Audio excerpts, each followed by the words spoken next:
ಕಾಲಕ್ಕೆ ಬೀಳಲ್ವಾ? ಕಟ್ಟಿರೋರು ಬೀಳಿ. Thank you.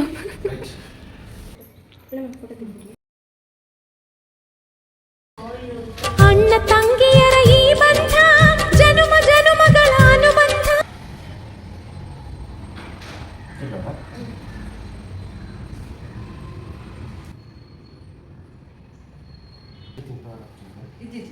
Laddu ಕೊಟ್ಟಿಲ್ವಾ?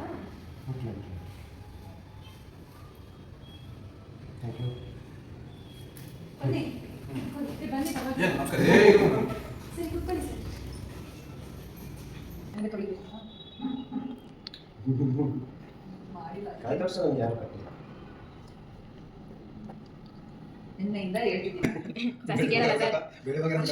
ಏಯ್ ಕಟ್ಟು ಕಟ್ಟು ಆಯ್ತು.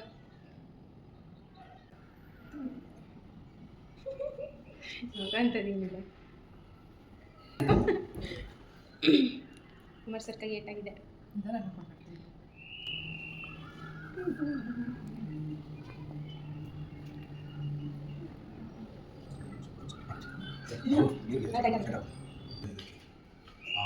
ಸರ್ ನಿಮ್ಗೆ ಸರ್ ಪೆಂದು ಕವರ್ ಮಾರ್ಚೆಟ್ಬಿಡಿ.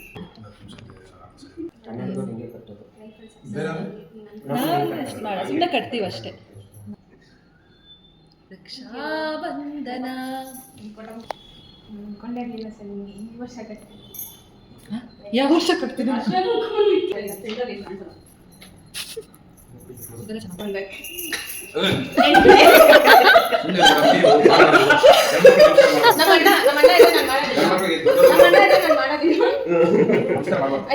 ಬಂಧನ ಎಂತಕ್ಕೆ ಮಾಡ್ತಾರೆ ಅಂತ ನನಗೆ ಗೊತ್ತಿದೆ, ಇವ್ರಿಗೆಲ್ಲ ಗೊತ್ತಿದೆ ಅಂತ ಕೇಳ್ತೀನಿ. ಎಂತಕ್ಕೆ ಮಾಡ್ತಾರೆ ರಕ್ಷಾಬಂಧನ?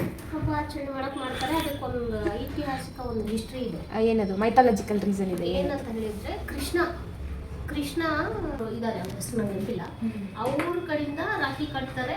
ಅವಾಗ ಕೃಷ್ಣ ಭಾಷೆ ಕೊಡ್ತಾನೆ, ನಾನು ಜೀವನ ಪರ್ಯಂತ ನಾನು ನಿಮ್ಗೆ ರಕ್ಷಣೆ ಮಾಡ್ತೀನಿ, ನಾನು ನಿಮ್ಗೆ ಹಿಂದೆ ಇರ್ತೇನೆ ಅಂತ ಹೇಳ್ಬಿಟ್ಟು ಆ ಅಣ್ಣ ಅಕ್ಕ ಅಥವಾ ಅಕ್ಕ ತಂಗಿ ಅವ್ರ ಸಂಬಂಧ ಉಳ್ಸಕ್ಕೆ ಇದೊಂದು ವೇ ಅಷ್ಟೇ. ನೀವು ಹೇಳಿದ ಕರೆಕ್ಟೇನೆ. ಯಾರು ಅಂತ ಹೇಳಿದ್ರೆ ಒಂದ್ಸತಿ ಕೃಷ್ಣನಿಗೆ ಕೈ ಏಟಾಗುತ್ತೆ.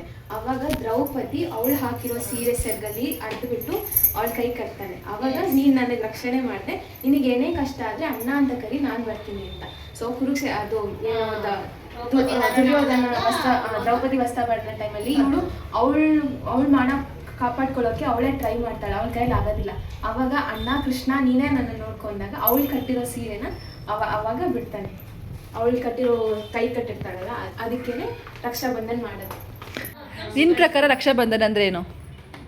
ಅಣ್ಣ ತಂಗಿ ಸಂಬಂಧ ಚೆನ್ನಾಗಿರ್ಬೇಕು.